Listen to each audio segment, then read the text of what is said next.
भारत में क्या सबसे महत्वपूर्ण आश्रम कौन सा? गृहस्थ आश्रम।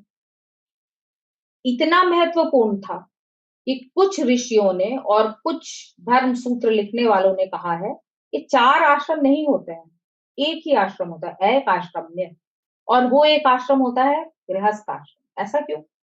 क्योंकि गृहस्थ आश्रम में ही वो सारी समाज की उत्पत्ति, उसकी उन्नति, उसका आगे बढ़ना सब कुछ गृहस्थ आश्रम से ही तो आता है।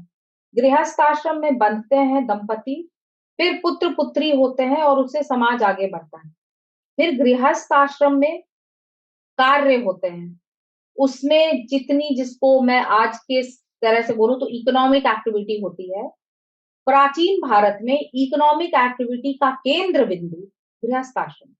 क्योंकि याद करिए, वो फैक्ट्री और इंडस्ट्री और ये सब नहीं होते थे, सारा काम घर में होता था। तो गृहस्थ आश्रम वो है जो हर कुछ को प्रोड्यूस करता है, बाकी सारे जो है वो केवल उसको खाने वाले हैं। ब्रह्मचारी क्या करते हैं?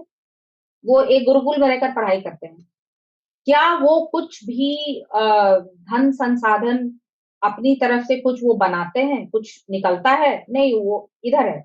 वो सारा कुछ उनका ज्ञान यहाँ बढ़ता है। बाद में वो उस ज्ञान को समाज की वृद्धि के लिए, समाज की उन्नति के लिए प्रयोग करते हैं। लेकिन उनकी देख-रेख के लिए, उनके खान-पान, रहन-सहन के लिए संसाधन कहाँ से आते हैं? गृहस्थ आश्रम से, गृहस्थियों से, भिक्षा से। ये आपको पता ही होगा कि भिक्षाटन से ही गुरुकुल चलते थे। भिक्षाटन से ही ब्रह्मचारी और उनके गुरु, उनका खाना-पीना, रहना-सहना सब कुछ भिक्षा से चलता। तो ये बात आप गांठ बांध लीजिए कि गृहस्थ आश्रम सबसे ज्यादा महत्वपूर्ण आश्रम था चारों आश्रमों में। गृहस्थ आश्रम के क्या धर्म थे? एक गृहस्थ धर्म था। गृहस्थ धर्म में सबसे ज्यादा महत्वपूर्ण क्या था? वो थी गृह की अग्नि को जलाकर रखना, और गृह में जितने लोग हैं उनका लालन पालन करना, और अतिथियों का लालन पालन करना, और भिक्षा। ये सारा जो काम है ये दंपति का होता है, गृहपति और गृहपत्नी का।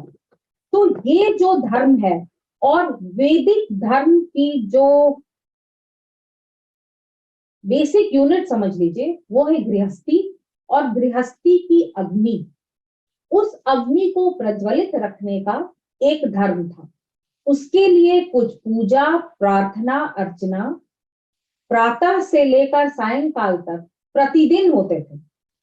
और कुछ कुछ खास खास दिन भी होते थे जिसमें अलग अलग और पूजा, यज्ञ वगैरह होते थे। तो इनको कौन करता था? घर की स्त्रियां ही तो करती थी, गृहपति और गृहपत्नी। तो ये जो वैदिक अग्नि का जो सामाजिक संस्कार है, जिससे पूरा वैदिक समाज चलता था, वो किसकी मुट्ठी में थे? स्त्री की मुट्ठी में थे। दूसरी बात आप ये समझिए, गृहस्थी से ही सारे संसाधनों का आवंटन होता था। गृहस्थी में आप मान लीजिए जो भी काम करते हो, आप सुनार हो, लोहार हो, या धोबी हो, या आप जिस भी तरह का आप फार्मर हो, जो भी काम करते हो, और कुछ आपका उसके बाद आपका कुछ प्रोडक्ट निकलता है, उसका जो उसको जो किसको देना है, किसको बचाना है, कहाँ इस सब संसाधनों का उपयोग कहाँ होगा, ये सारे जो डिसीजंस थे, ये घर की स्त्रियां और घर की गृहपत्नी लेती थी। तो अभी कौन सा आ गया एक और आयाम? आर्थिक। धर्म तो था ही गृहस्थ आश्रम में, और अर्थ भी इसलिए आ गया क्योंकि ये जितने आर्थिक संसाधन का आवंटन था वो घरों में होता था। घर की जो सबसे वृद्ध स्त्रियां या जो गृहपत्नी होती थी, उसी के हाथ से ये सारी चीजें होती थी। तो एक तरह से समझ लीजिए, अगर हम अंग्रेजी में बोले, इकोनॉमिक रिसोर्सेस का डिस्ट्रीब्यूशन स्त्रियों के हाथ से होता।